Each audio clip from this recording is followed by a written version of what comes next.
Hello नमस्कार मित्रांनो, माझ्या चॅनलवर तुमचे स्वागत आहे। आज बदलापूरमध्ये आलो होतो काही कामानिमित्त। तर तिथे बाजूला दत्त मंदिर बघितलं। दत्त चौकामध्ये खूप छान असं मंदिर आहे, छोटासाच आहे पण खूप छान आहे। तर त्याची तुम्हाला काही थोडी माहिती देतो मी। हा मंदिर स्टेशन पासून अवघ्या 10 मिनिटाच्या अंतरावर बेलवलीकडे जो रस्ता गेलेला आहे त्या रस्त्याच्या लेफ्ट साइडलाच आहे। ऑपोजिटला अपूर्वा हॉस्पिटल आहे। कधी पण तुम्ही जाऊ शकता। खूप छान असं मंदिर आहे इथे, एकदा विजिट करा। दत्ताचं मंदिर आहे असं मस्त। दत्तात्रयाचे 3 मुखे आहेत। ब्रह्मा विष्णू महेशाचे प्रतीक असे मानले जाते। 6 हात ब्रह्मा विष्णू महेशाचे प्रतीक असून ब्रह्माच्या हातातील माला व कमंडूल तपस्याचे सत्वाचे प्रतीक मानता येईल। विष्णूच्या हातातील शंख आणि चक्र ही आयुध्याच्या राजाचे, तर महेशाच्या हातातील त्रिशूल आणि डमरू तामाचे म्हणजेच सहाराचे प्रतीक मानले जाते। अशा प्रकारे श्री दत्तांच्या बाजूला जी गायी असते ती पृथ्वीचे व मायेचे प्रतीक मानले जाते। त्याचप्रमाणे जे 4 श्वान असतात ते म्हणजे 4 वेद मानले जातात।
हे बघू शकता, मंदिरावर वरती नाव देखील लिहिलेलं आहे, दत्त गुरु मंदिर। छोटासा आहे पण खूप छान आहे, एकदा विजिट करा इथे तुम्ही। दत्त मंदिराच्या समोरच अगदी बघू शकता आर्ट गॅलरी बनवली आहे। संत तुकाराम महाराजांचा आणि छत्रपती शिवाजी महाराजांचा अशी आर्ट गॅलरी आहे, हे बघू शकता।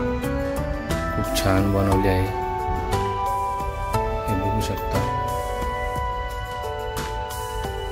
एकदा तुम्ही तिथे जाऊन बघा, मस्त आर्ट गॅलरी देखील बनवलेली आहे। तर आपण इथेच थांबूया मित्रांनो, पुढच्या ब्लॉगमध्ये भेटूया। अशाच प्रकारे आपले नवनवीन व्हिडिओ येतील। आपल्या चॅनलला लाईक आणि सबस्क्राईब करा। थँक्यू।